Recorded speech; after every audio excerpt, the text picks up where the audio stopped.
Hazrat Hassan Basri did so, and Allah Jalla Jalaluhu mentioned Hazrat Ismail alayhi salam. He was true in promise, and Ibn Ashwa commanded to fulfill the promise.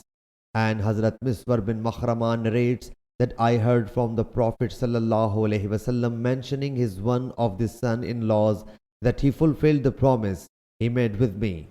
Imam Bukhari states, I saw Ishaq bin Ibrahim giving the hadith of Ibn Ashwa as an evidence.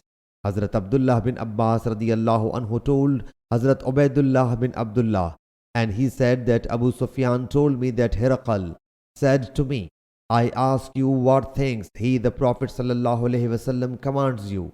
You told me that he commanded you to perform prayer, speak the truth, remain modest, fulfill the promise, and pay off the trust. He said, this is the characteristic of a prophet.